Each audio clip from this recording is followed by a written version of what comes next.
or a pumpkin? I was a pumpkin, a big orange pumpkin. A big orange pumpkin. And were there a lot of children out there? Not so much. No? Did you get a lot of candy?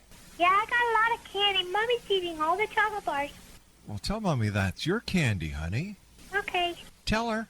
Stop eating all my chocolate bars, Mommy. Daddy's sick. All Hit Radio.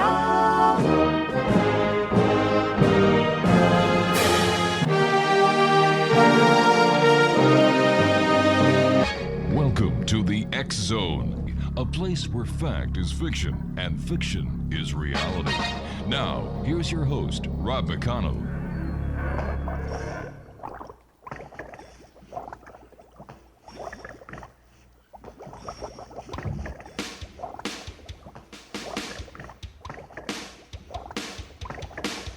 I was working in the lab late one night when my eyes beheld an eerie sight. For my monster from his slab began to rise, and suddenly, to my surprise, He did the mash, he did the monster mash. the monster mash.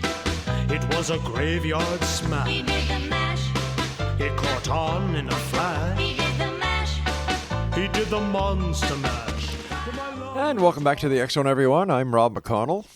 Yep, after 32 years, still at the same email address, xzone at xzoneradiotv.com, on all social media sites, Xzone Radio TV. And for the best of the X Zone TV channel, visit simultv.com. You know, as we parents bring up our children, we tell them not to lie. We tell them smoking's no good for you. And then we tell them not to take candy from strangers, right? Except at Halloween, of course. And I believe that Halloween is maintained, advertised, and marketed by the American and Canadian Dental Association. That's just my take on it. And as a parent, have you ever noticed that the Halloween candy that you buy to give out to the kids who aren't supposed to take candy from strangers kind of disappears, and that the stock that you had prior to Halloween has diminished? Mind you, that explains why the kids are jumping up, down, and running around the house, and you have to scrape them off the ceiling with some sort of utensil, because they're the little people who've been eating the candy. And of course, the wife has to take some blame too there. Halloween. This is where you get dressed up. This is where you go trick-or-treating. I remember some kids coming to the door saying, "Charity, please." And my answer to that was, well, charity begins at home. Goodbye. But that's just me. I guess I'm more of a Scrooge at Halloween than I am at Christmas time. And many of you who know me find that hard to believe, but that's how I see it. Joining me this hour is one person that I love talking to, having here on the show. Benjamin Radford is his name. And Ben, welcome back to the show. How are things with you and Halloweeny? Things are great. Thanks for having me back on. It's Halloween is always the one of the busiest times for skeptics and folklorists, because there's always some weirdness that needs attention or debunking, whether it's about Halloween sadists or Satanists or you name it. That's when the weirdness comes out. I still can't believe that Halloween has lasted this long.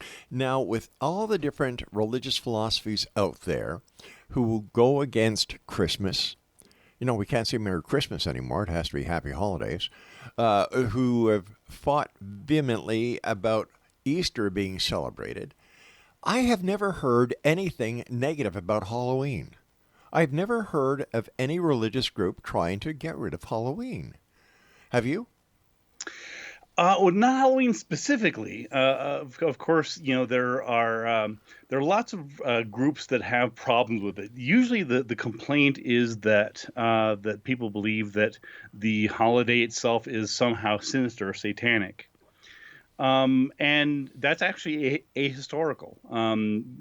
We have a pretty good idea of where Halloween comes from, and it actually traces back thousands of years to a Gaelic festival called Samhain. And during this time. It was sort of this annual communal meeting at the end of the harvest year. And it was sort of, the change of seasons and going into the winter time and things like that. So it was really about sort of change of season, change of life, and things like that. And it was less about death or evil than preparing for the dormancy of the winter time. And that's really sort of that was one of the origins of it, and it wasn't scary. It was more of this sort of It wasn't scary. It was more of this animist worldview, and yet to this day, some fundamentalist church leaders think that there's somehow something satanic about it. But where does the satanic side come in? Well, there's a couple things. One of the elements of it is that that oftentimes during Samhain, and we know this from little, we have some sparse records of it, but there's some idea of what happened to it. Is that the Druid leaders would sometimes wear animal skins and heads during the ceremonies, sometimes with antlers. Okay. So you can see where this is going, right? Yeah. But in fact, the truth of it is that there was nothing satanic about it. In fact, the idea of Satan itself wouldn't even be invented for many centuries. The Druids and the Gaelic people that celebrated Samhain, they had no concept of the Christian devil. So it was they wouldn't even know what you were talking about if you said that it was satanic or evil. You were talking about the wearing of skins with heads with horns. The Indians, the natives, Americans and Canadians wore them on the plains when they were hunting. Yeah, I mean, It was not a there's nothing inherently strange about it. I mean, but one of the reasons why I think Halloween is especially sort of salient and sort of scary to some people is that it involves disguises. It involves something that appears one way that is in fact another way. And the most obvious manifestation of that is costumes, right? So you have little Susie, little Bobby dressing up as, a Marvel superhero or a witch or a princess or what have you. And of course, sometimes adults as well. And so you have this notion that things aren't quite what they seem and there's trickery involved. And that sort of transformed into a broader sort of uneasiness with things that seem to be good or wholesome, and like, for example, candy, right? So candy, universally loved by children, adults, and everywhere, and yet there's this sort of latent fear about tainted Halloween candy, for example. Yeah, I can understand the concerns about costumes prior to COVID. But ever since COVID, we've all had to wear masks anyway. And, little Tommy dressing up like little Sally or little Sally dressing up like little Tommy. Hey, these are just signs of the times. Exactly. I mean, welcome to the world in 2021. Yeah. And we can trace back some of the traditions of costumes to, for example, what was called mumming or guising, in which this comes primarily from Ireland and Britain, where people would disguise themselves and go door to door, asking for food or treats or a little bit of money, sometimes in exchange for praying for the dead. So it was like it wasn't a trick or treat insofar as if you don't give me something, I'll put soap on your windows or deflate your tires. It was people dressing up and going around, sort of alms with the poor. And if, for example, your grandfather had died or some family member or some friend, they would offer prayers in exchange for a little pittance, and they'd go on from place to place. And trick-or-treat itself didn't really start in the U.S. Until World War II. So it actually doesn't have that long history here in the States. What was the reason for it starting during World War II? Any idea? Well, I think that the part of it was that it wasn't really a children's holiday. Oh, I see. Yeah, I mean, Halloween was brought over, as I mentioned, by the Irish, primarily Irish immigrants and British immigrants, and before then it was something that families did, but it wasn't really child-centered as it is today, and that really didn't become focused on kids until about the 1950s. And that, in sort of coincidental with that, was that this is when there began being manufactured masks in mass production, right? So this is where you had, the plastic was available. This is, of course, after the war. Yeah. And so there were more ways to commercialize and market, if you will, Halloween to families and kids. I'm probably going to get a lot of negative emails for what I'm going to say now, but I wonder how many people actually come out of the closet at Halloween. That's a good question. Yeah. I hadn't thought about that. Well, that's because you're not as warped as I am, Ben. Well, I do my best, but you are a high water mark, my friend. And God bless the Irish. Not only did they bring over potatoes, not only did they bring over leprechauns, not only did they bring over Guinness, but they brought over Halloween. We'll be back on the other side of this commercial break with a few notes from our sponsors. Geez, I hope we don't have any candy sponsors, Craig, because if we do, I just lost them. Leave it to me, huh? I still say one of these days I'm going to get a call from the Vatican, and if they do call, I'm not here. Our guest this hour is Benjamin Radford. His website is benjaminradford.com, and we'll be back getting into more trouble. I mean, as the show continues on the other side of this break. This is the X Zone, and don't forget, X Zone Nation, check out my newest favorite radio station in the world, Classic Rock, Classic Talk, Classic 1220. Their website, you can listen to it around the world, www.classic1220.ca. Don't go away, because we'll be back as Halloween week continues here in the X Zone. Oh, I hope my dentist isn't listening. From his slab began to rise, and suddenly, to my surprise, He did the mash, he did the monster mash. the monster mash. It was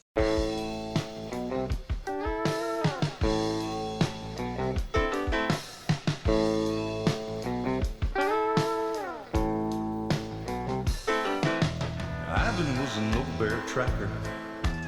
Tom was a man with dreams. And Ernie came along and I wrote the songs about a creature that few's ever seen.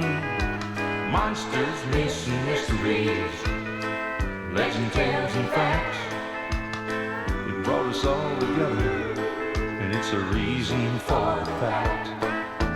Up in North California, where the redwoods reach the sky. Benjamin Radford is my guest this hour, X Zone Nation. His website is benjaminradford.com. Ben, I remember going out to trick-or-treating with my younger brother when we were just kids, and nobody ever worried about the candies. Gosh, they used to throw in pennies in the bag. They used to throw in peanuts, jelly beans, whatever.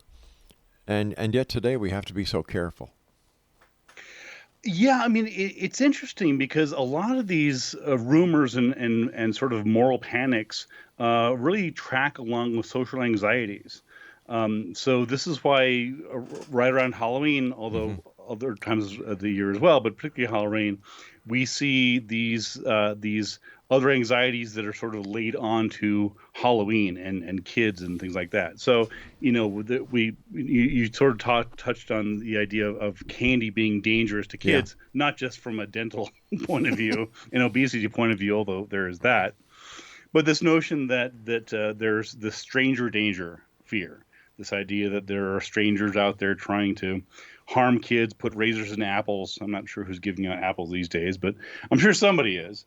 And things like that. So it's in many ways these sorts of fears that circulate and rumors that circulate around Halloween sort of crystallize social anxieties. I was in Costco the other day, and they had these big boxes of face masks for sale. So I bought a couple of those. Every kid who's going to come here is going to get a free face mask in a Ziploc bag. That does sound pretty creepy, actually. Yeah, it does. Hey, what the heck? Hauntings, stories of hauntings. You must get a lot of this because you do a lot of media as well as your own show. What's your favorite haunted story? Oh, there's so many. Oftentimes I'm asked to sort of give an opinion on some famous haunted house or some famous movie or something. So I constantly get emails, what's the true story behind The Exorcist or the Amityville Horror Story, or something like that. And I've written about it, but as have many other people, and so I often sort of direct people to those websites that some sort of good skeptical, critical thinking media literacy analyses. Other times, people will contact me with sort of weird personal stories seeking help. In fact, there was one that actually just happened just about a week ago. There was a woman that contacted me, and she wrote to me saying that she was possessed by the spirit of a man that had died in 2013 in Florida. Okay. And I was like, okay. And it's always difficult in my position because I'm as you mentioned, I'm a writer, and I'm sort of do some TV and stuff, and so I have a little bit of a profile, and that cuts both ways. On one hand, it's nice because it gets some of the work seen. On the other hand, it means that people, you get emails, and Yep. and I'm sure you get even weirder ones than I do.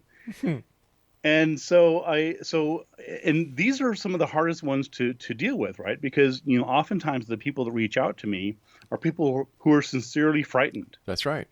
They're genuinely, and we talked about this last time I was on the show. Yeah. There are people who are genuinely frightened that there's some evil entity in their house. They're genuinely scared that there's a curse on them or something else. And so, I don't want to just sort of ignore the email because, they're probably somebody who sincerely needs help. On the other hand, I mean, I have a degree in psychology, but I'm not I'm not trained for this. I can't. So in this case, I said, okay. I wrote back and said, okay, I'm super busy, but I'll take a quick time to talk to you. And so I interviewed her for about half an hour. And again, this is very recently. This is about a week or two back. And it was the strangest thing. She told me the story. I won't go into the whole thing, but she told me the story about how she had gone to a friend's house recently, and she started playing with a Ouija board. And of course, that set off red flags for me because oftentimes people believe that you can communicate with the dead through a game you could buy at Target and Costco, which I've always been a little skeptical of that, but whatever. And and so I said, well, what's going on? I said, well, so it turned out that this person that she believed was inside her body, take that as you will, was actually an old ex-boyfriend of hers. And she was wanting, so it was the strangest thing. So I'm on a Zoom call with her. Right. And I'm talking to her, and she clearly has this entity that she believes is inside her body. And so as we're talking, her shoulders slump, and her voice deepens, right, and she starts talking in this male voice. Oh boy! And she's literally, or she certainly believes that she's channeling another person right in front of me. And so she was like, she says, I'm trying to help her resolve the situation. And I'll tell her something, and she'd say, well, you can ask him yourself. And then she sort of does this almost like an impressionist thing. And he's communicating with me, and it was this, and it wasn't a put on. I mean, she was clearly genuinely believing this. And so it was strange. And I tried to sort of, bring her back to reality and try to give her ways of coping with it and dealing with it. There are those people out there who have issues who actually do believe that they're being possessed, but it's their own multiple personality syndrome that kicks in. Yeah, and one bells? of the interesting things is it's so easy for people to think that. And if you don't know anything about psychology, or if you haven't talked to these people, that can sound very outlandish. But the truth is that it's very easy for the ordinary, average, non-psychotic person to at times believe that they have some external force or influence in them. And I often see this in my musician friends. I can't tell you the number of times when I'll be talking to somebody and they'll say, "Yeah, I was in the zone," And and I just felt, and they'll tell me, it's like, and these are skeptics. These are, they don't mean this literally. They're not literally claiming that some external force entered their body. Right. But they will tell you, and I mean, as a creative person, doing art or whatever it is, it's easy to sort of feel like you're a channel for, creativity and this and that. And under some circumstances, that can be mistaken for some external intelligence that's possessing you. What about all these ghost hunters who keep on going to all the same haunted place time after time after time? I was talking to one last week, and I said, has it ever occurred to you that the ghosts may not want you guys to keep trespassing there, and everybody goes there? And she says, well, no, they want us there because they know that we know that they're still there. And they talk to us. I ask them questions. They give me answers. Uh-huh. I said, okay, well, what kind of questions do you ask them? Well, I say, are you there? I said, okay, what other questions do you ask?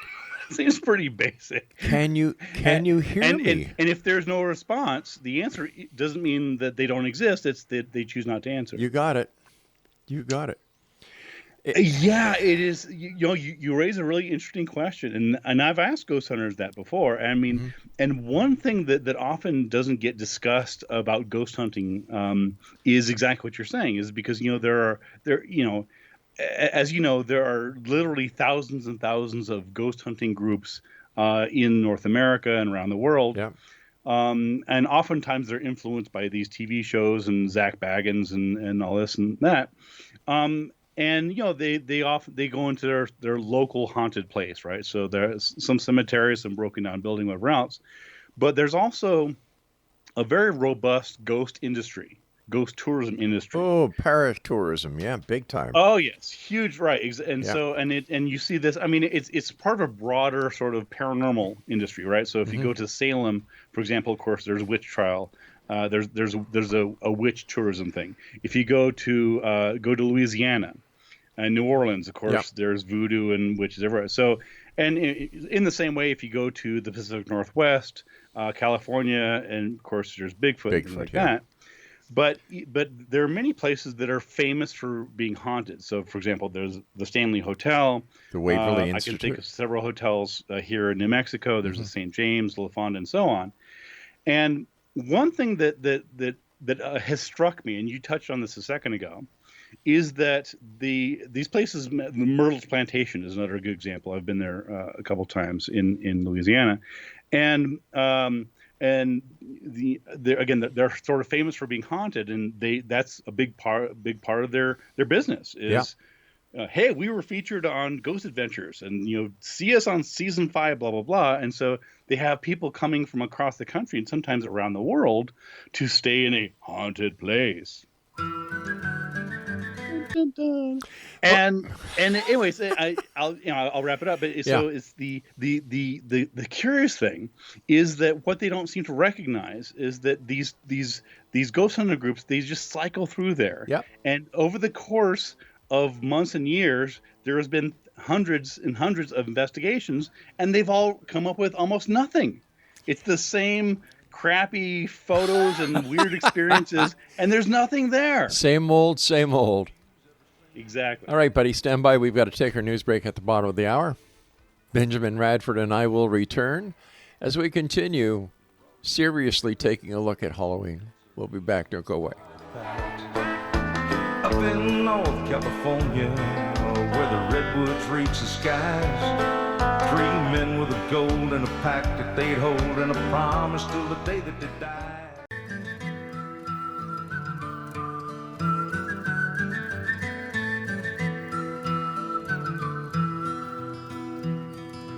All around old Cape Horn, ships of the line, ships of the morn. Some who wish they'd never been born, they are the ghosts of Cape Horn. All around a riddle rum with a rim dim diddy and a rum dum dum. Sailing away at the break of dawn, they are the ghosts of Cape Horn. And that's Canada's very own Gordon Lightfoot. singing The Ghosts of Cape Horn. Benjamin Radford's my guest this hour. His website is benjaminradford.com. You and I were talking during the news break, and I was telling you that I've been doing this show now for 32 years, and absolutely nothing has changed except the people. It's like not only are they recycling the places that they go to, but they recycle people as well. And still, there's no evidence of anything, except now they're using cliche words like quantum physics, Right. string theory, multi-dimensions, multi-universes. Bringing in the Deepak, yeah. Yeah. It really is remarkable, and you know, when you talk to ghost hunters, as of course you and I both have, and others as well, you know, oftentimes there's no sense of history, and they think that this was invented, you know, 15 years ago with the TV shows, and you know, when you try to tell them, like, look, I mean, people have been looking for evidence of ghosts for over a century now. Yeah. And so you know, so I have to explain to him, like, you know, you believe you're doing good, you know, cutting edge research. You think you're on the edge of the unknown. And the fact is that you're just doing the same stuff that has not been fruitful, for decades now. And they just don't get it. And one thing, and you know, you began the show by talking about, you know, what some of the ghost hunters believe and stuff. And you know, one thing that often gets lost here is that previously, throughout most of human history, when people talked about communicating with the dead, they weren't talking about going to some allegedly haunted location and trying to provoke the spirit into answering your questions. It was the spirits they were trying to contact were their family members. They were lost loved ones and friends like that. So that was, you know, so if you talk to somebody, if you brought someone, you know, who lived in the 1800s, and you said, yes, you know, this is what ghost hunters do, they would say, why would you go to some other location and talk to the spirit of somebody you didn't even know? What are they going to talk to you about? You didn't know them. That's right. Right? Why? I mean, the notion, the very premise that modern ghost hunters use, that is that there's, you know, these spirits and they're sort of trapped in between these worlds and this and that. That's a relatively new phenomenon. That was sort of emerged during the spiritualism in the 1800s. And has sort of, you know, been refined over the years, but it's, you know, it shows you just how culture bound ideas and beliefs about ghosts are. You've got places like Waverly where tons of ghost researchers, investigators, whatever they want to call themselves, go. And, excuse me, and they all come back with different stories. If the ghosts were there and if they were doing research, wouldn't they come back with the same stories? You would think. You know, here's the thing about that. Okay. Is that you know, when you have a famous haunted place like Waverly, like Myrtle's Plantation, like different ships and things like that, Yeah. then there is a pre-existing legend that people know and people can look up because it's on Wikipedia. It's in ghost hunting books. And so you have this set of stock characters, right? So if you go to the Whaley House in San Diego, you go to the Myrtle's Plantation, you go, you know, take your pick. And so there, you know, people know, because they've seen it on TV or they've seen ghost hunters, wherever else, they know who is supposed to be there, right? So they say, like, for example, I did an investigation in Montego Bay, Jamaica, of a place called Rose Hall. Yeah. The allegedly the White Witch of Rose Hall. Mm-hmm. And people who go to this former great house, this former plantation, if you read the stories about it, you know that it's allegedly haunted by Annie Palmer, who allegedly killed several of her husbands and was tortured slaves and this and that. And so when ghost hunters and even just ordinary people who are curious about ghosts, when they go to these locations, they're pre-populated with characters. like you would in a role playing game or a book or a movie, right? And so they will interpret any weird thing, any weird sound. Oh, that must have been the ghost of Annie, or Right. oh, that I'm getting a scary sense over there. That must be the evil colonel, right? There are all these weird caricatures, these stock characters that are sort of shoehorned into these ghost stories, and oftentimes there's no historical basis to them whatsoever. So they go in with a preconceived concept. Exactly. Yeah. Right. They go in with a preconceived concept, and so, for example, they take their cues as to what to expect, again, from TV shows, from ghost hunting books, and whatever else. And so, for example, there's a famous hotel here in New Mexico that is allegedly haunted by a woman, and she is associated with perfume, with a sort of floral perfume. And of course, if you tell people that, They'll smell it. and then enough people will say, "Do you smell that? I kind of do. It must be Susie." Right? And so much of what people interpret as being ghosts is subjective experience. And one interesting part of this is that when you talk to people, ordinary average people who believe in ghosts and have ghost experiences, it's nothing like you see on TV. It's nothing like the Hollywood films and the dramatic, sensationalized, scary things. It's not the poltergeist stuff. It is very simple, subtle, mundane things. It's a scent. It's a dark image out of the corner of your eye late at night. It's missing keys. It's an odd sound as you're sleeping. It's things like that. And so the experiences that people actually genuinely report are so far removed from the Hollywood versions that it's like night and day. I don't know if I've told you this before, but when I was at CKDB in St. Catharines, we used to go on local ghost adventures, and one was at the Fort George in Niagara on the Lake. I've been to Fort George several times. Okay. Now, I know it well. All right, so you go on the tour. Kyle Upton was our tour guide, and they play the part. They're great actors, and we're going through, and the little girl that's seen in the tunnel, Sarah Ann, and then the violins that play from the quarters, and of course people are gathering glimpses of this, and they're hearing the violins, and at the end of the tour guide said, "Do you have any questions?" I said, "Yeah, I've got one." So the ghosts that people were hearing or experiencing here are because this is where the fort was, right? "Oh, that's right." I said, "No." The fort was 500 feet from here, and it was rebuilt here. So how can the ghosts be here? Well, that was the last time I was asked to go on a ghost tour. You're absolutely right. In fact, my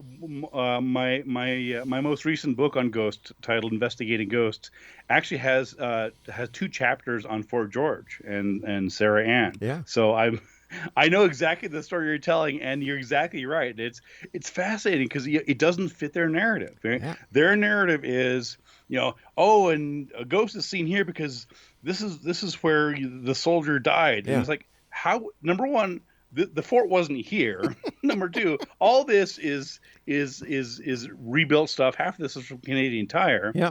And third of all, you don't know this. These are you're taking legends and stories and sort of recasting them as historical accounts when in fact there may be nothing to it at all. Just like the story of Captain Swayze in the basement of the Angel Inn in Niagara on the Lake. And then you've got story after story after story, the place where they had the King Henry VIII's feast. And I remember that. Yeah, That's right. It's like, why don't you just tell the truth? I'll tell you a quick story about Fort George. I've got about 40 seconds till I go to my break. I'll save it for later. Okay. Benjamin, tell our listeners where they can get books that you've done and where they can listen to your show. Sure. I have a podcast called Squaring the Strange. Squaring, The Strange. Of course it is. And you can find that on iTunes and wherever you get your podcasts. And of course, I've got a dozen or so books. Most relevant here would probably be Investigating Ghosts, the scientific search for spirits, which is available. I try to tell people to go to local independent bookstores. Not always possible, but you know where to go. I've been told where to go many times. Mostly by my wife. When I was born, my mother said I should be on stage, and I said, "Yes, Mom." She said, "Yeah, the next one leaving town." Stick around, I got a ton of them. Exonation, my guest is the one and only Benjamin Radford. His website is benjaminradford.com, and we'll both be back on the other side as we wrap up this hour here in the X-Zone from our broadcast center and studios in Crystal Beach, Ontario, Canada. Not very far from Fort George. We'll be back. Don't go away. All around old Cape Horn, ships of the line, ships of the morn. Some who wish they'd never been born, they are the ghosts of Cape Horn. All around a riddle rum with a rim dim diddy and a rum dum dum. Sailing away at the break of dawn, they are the ghosts of Cape Horn. See them all in sad repair, demons dance everywhere, southern gales, tattered sails, and none to tell a tale.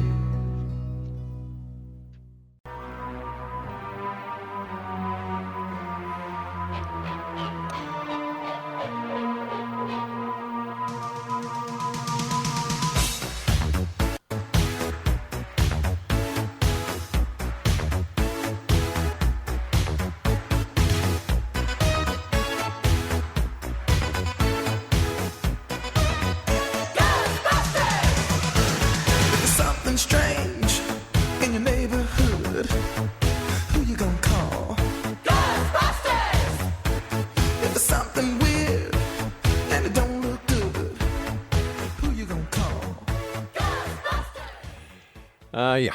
Who are you going to call? Ghostbusters. 1-800. Get the damn ghost out of here because I'm afraid of it. Horrible. Just horrible. Hey, Benjamin, before we went to the break, you were just going to tell us another story about Fort George.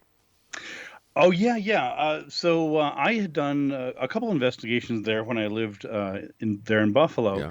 And there was I was contacted by a film crew out of I think it was a Toronto University, and they were asking. I guess they'd heard of me, and they sort of wanted to have a sort of token skeptic on the show, which is usually my role, as you know.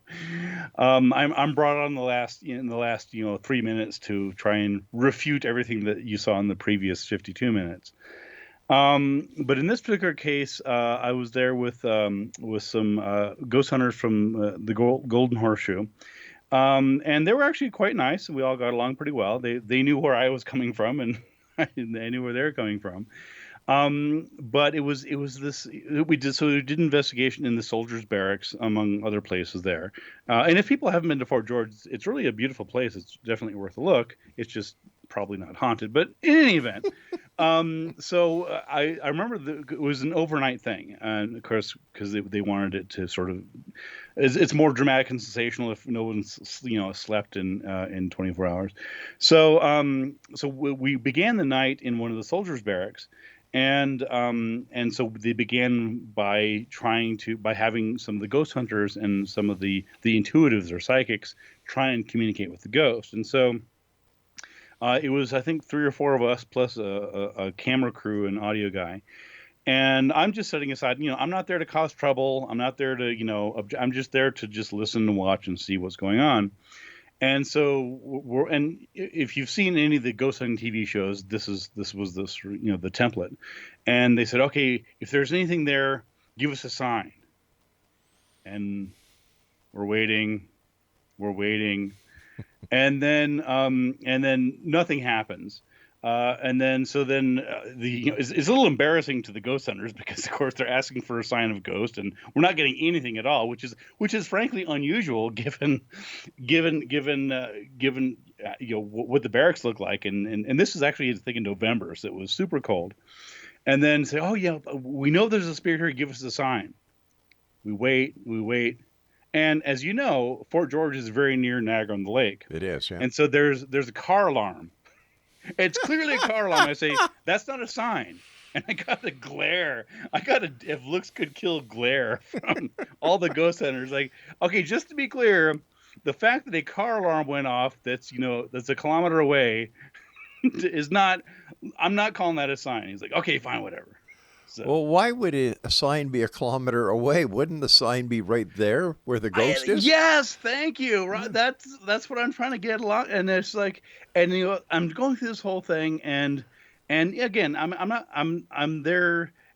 I'm actually wasn't quite sure why I was there, because the producer contacted me and said, look, we're going to be having these ghost hunters go there, and we want you to explain what they find. And this was before the show. And I said, well, I'm not sure what you mean by that. I said, I can tell you what's going to happen is that I'll be there, and one of the ghost hunters will go in a room and say, oh, I'm sensing an evil presence in that corner.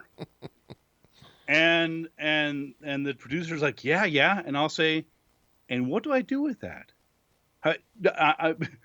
No, you're not. I mean, how can I possibly investigate or and she's Validate, like, oh, yeah. I hadn't thought of that. I was like, well, of course you haven't thought about that, because you're trying to make some dramatic TV. I'm trying to actually investigate. And I said, look, I'll do the show. I'll be happy to participate, but just so you know, going in, a lot of the so-called evidence generated by these ghost hunters is not falsifiable. It's not investigatable. I'm getting a weird feeling in this room. And okay, I don't know what to tell you. So how did the production end up? I mean, nobody lynched you because you're obviously still here.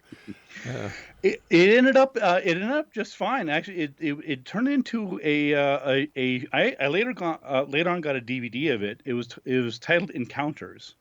And it was clearly a student effort. I mean, I don't think it was a broadcast.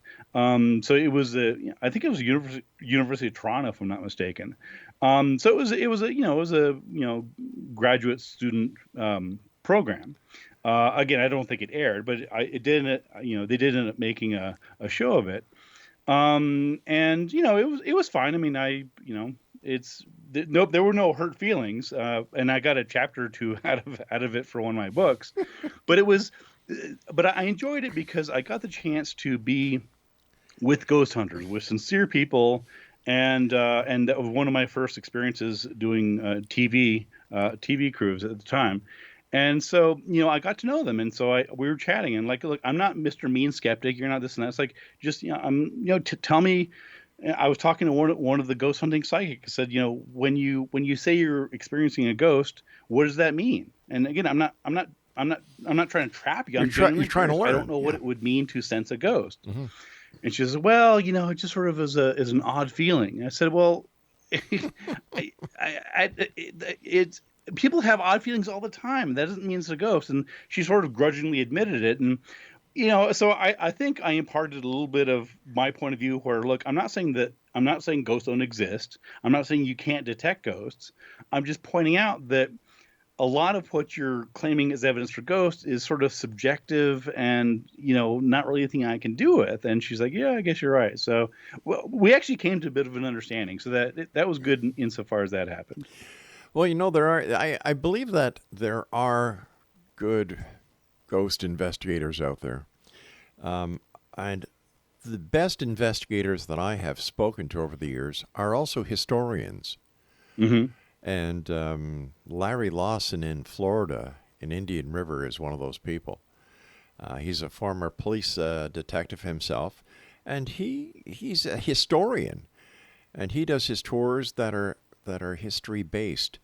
And Mm-hmm. he says now there are people who see or hear things at this place or that place.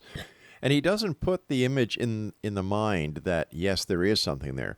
But it's nice to see, like people like Larry and other ghost researchers who actually take the time to get the history of the locations where they are, instead of just bringing the people in, queuing them up, giving them a little prep talk outside, and implanting the power of suggestion in them when they go into the location. Absolutely. You're exactly right. And I mean, and the other angle that I come from is, because I'm not a historian, although I often do historical research in the context of my investigations, but my angle is really folklore. And when you get down to it, a lot of ghost hunting and ghost stories, it's by definition folklore. It's, these are ghost stories, and so and a lot of what passes for ghost investigation, ghost hunting, is really what folklore is called legend tripping. And it's it's when there's a pre-existing legend and they sort of act it out. They go to a place and they sort of do these rituals and sort of like you might go to a mirror and say Bloody Mary 16 times or something. And so there's a whole lot of really unrecognized folklore in a lot of ghost investigations. Did you say go to the mirror and say Bloody Mary 16 times? Yes, that, or Candyman. I mean, there's different versions of it, but yes. So what's your favorite part of Halloween? Ooh, my favorite part of Halloween. Yeah. Honestly, my favorite part is probably the elaborate costumes. Not so much during a pandemic, of course, but I enjoy seeing people do their groove, and there's always there's some people who just don't care, and that's fine. But then there are some people who they've been waiting, they've been chomping at the bit since July to put together this amazing costume. So I really enjoy the costumes and just sort of the getting together and celebrating something sort of fun and spooky and things like that. I'm not as keen on having to debunk myths about tainted candy and things like that, but because that just sort of unnecessarily scares kids. I mean, and the world is scary enough without sort of manufacturing these things. Isn't that the truth? Well, we know one thing for sure. Once Halloween is over on October 31st, November 1st, the Christmas carols start. Yes, indeed. If not already. If not already. Benjamin, once again, let our listeners know how they can find out more about you. Sure. I'm around on social media. You can find me on Facebook at Ben Radford. I love caricatures, so you may see a caricature of me on my icon. I have a podcast called Squaring the Strange. It comes out every 2 weeks, and we're now celebrating our 5th year. And we have all sorts of interesting topics there. And, of course, you can find some of my books, including Investigating Ghosts and Scientific Paranormal Investigation, online. Benjamin, thank you so much for sharing your time with us tonight. And to you and yours, happy Halloween. Thanks. Same to you. Good night, Ben. Night. Well, that's it for tonight, Exonation. Back tomorrow night at 10 o'clock as once again we cross the time-space continuum to this place that I call the X Zone. So from everyone here at the X Zone, Rob McConnell Media, and for all our broadcast affiliates around the world, to you and yours, thank you very much for joining us. And a special thanks to my senior executive producer, my lovely wife and best friend, Laura Rogers. So until tomorrow night, remember, always keep your eyes to the sky and your heart to the light. Good night, everyone.